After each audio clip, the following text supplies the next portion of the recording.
Friends welcome to ராமஸ் ஹர்சுவை kitchen. நம்ம இன்னைக்கு பார்க்க போகிறது ஒரு சூப்பரான ப்ரௌனி ரெசிபி. அதுவும் மக் ப்ரௌனி ஓவன் இல்லாமல் எப்படி செய்கிறதுன்னு தான் பார்க்க போகிறோம். என்னோட சேனலை இப்போ தான் ஃபஸ்ட் டைம் பார்க்குறீங்கன்னா ரெக்க சப்ஸ்கிரைப் பட்டனை ப்ரெஸ் பண்ணிக்கோங்க. நான் இதுக்கு தேவையான பொருட்கள் என்னென்னு பார்த்துடலாம். நான் வந்து ஒரு மக் எடுத்துக்கோங்க, ஒரு செராமிக் மக் எடுத்துக்கோங்க. அப்புறம் வந்து தேவையான அளவுக்கு வெனிலா எசன்ஸு, அப்புறம் வந்து மைதா மாவு, சுகர், அப்புறம் தேவையான அளவுக்கு தண்ணி, அப்புறம் வந்து கொக்கோ பவுடர், அப்புறம் வந்து எண்ணெய், கடலெண்ணெய் எடுத்துக்கூடாது, ரிஃபைண்ட் ஆயில் இல்லைன்னா சன்ஃப்ளவர் ஆயில் எடுத்துக்கலாம். இது வந்து மெஷரிங் ஸ்பூன். இவ்வளோதான் தேவையான பொருட்கள். இதை நம்ம எப்படி செய்கிறதுன்னு பார்த்துடலாம். மெஷரிங்லாம் கரெக்டாக இருந்தால் தான் அந்த ப்ரௌனி வந்து கரெக்டாக வரும். ஸோ ஒரு மிக்சிங் பவுல் எடுத்துகிட்டு நம்ம ஒரு 3 டேபிள் ஸ்பூன் அளவுக்கு மைதா மாவு சேர்த்துக்கலாம். அந்த ஸ்பூன் எவ்வளோ இருக்கோ அந்த அளவு மட்டும் மைதா மாவு சேர்த்துக்கோங்க. அதுக்கு பிறகு ஈக்குவல் அமௌண்ட் ஆஃப் சுகர் எடுத்துக்கணும். ஸோ அதே மாதிரி 3 டேபிள் ஸ்பூன் அளவுக்கு சுகர், அதே அளவுக்கு கொக்கோ பவுடர் 3 டேபிள் ஸ்பூன் அளவுக்கு கொக்கோ பவுடர். நீங்கள் கொக்கோ பவுடர் இல்லைன்னா நீங்கள் வந்து நியூட்ரலா வீட்டில் இருந்ததுன்னா அதை வந்து நீங்கள் 3 டேபிள் ஸ்பூன் சேர்த்துக்கலாம். அடுத்து ஒரு 1/4 டீஸ்பூன் அளவுக்கு வெனிலா எசன்ஸ், அப்புறம் ஒரு 3 டேபிள் ஸ்பூன் அளவுக்கு ஆயில்,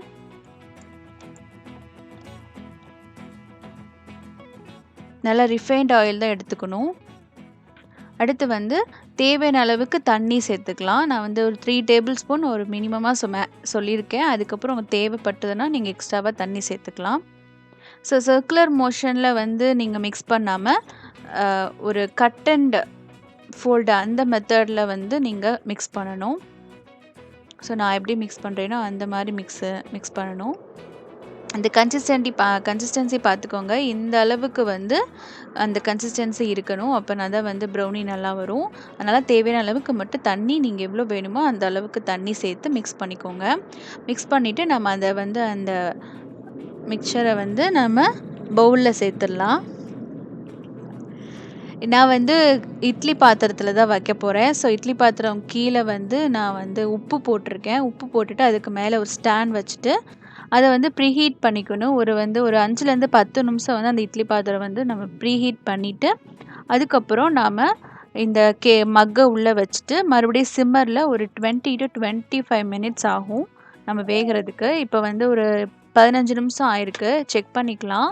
இப்போ பார்த்தீங்கன்னா மாவாக இருக்குது, இன்னும் வேகலை. அதனால் இன்னும் ஒரு 10 நிமிஷமாக வச்சிடணும். ஸோ இப்போ வந்து நான் வந்து கட் பண்ண டைரி மில்க் சாக்லேட்டை வைக்க போகிறேன். இது வந்து ஆப்ஷனல் தான். சாக்லேட் வச்சுட்டு மறுபடியும் ஒரு மூடி போட்டுட்டு ஒரு 10 மினிட்ஸ் வந்து வேக விட்டுடலாம். சிம்மர்லேயே தான் வச்சுருக்கணும். இப்போ பார்த்தீங்கன்னா கேக் வந்து வெந்துருச்சு. நான் ஸ்பூன் விட்டு பார்த்தேன், நம்ம மாவை ஒட்டவே இல்லை. ஸோ மாவு இன்னும் ஒட்டிருந்ததுன்னா நீங்கள் இன்னும் வந்து எக்ஸ்ட்ரா ஒரு 5 நிமிஷம் 10 நிமிஷம் வேக விடணும். ஸோ இப்போ நம்ம டேஸ்டான மக் ப்ரௌனி வீட்டிலே ரெடி ஆகிடுச்சு. ஓவன் இல்லாமல், எக் இல்லாமல். இந்த வீடியோ உங்களுக்கு பிடிச்சிருந்துச்சா சேனலை மறக்காமல் சப்ஸ்கிரைப் பண்ணிக்கோங்க. லைக் பண்ணுங்கள், கமெண்ட் பண்ணுங்கள், ஷேர் பண்ணுங்கள். தேங்க்யூ ஃபார் வாட்சிங்.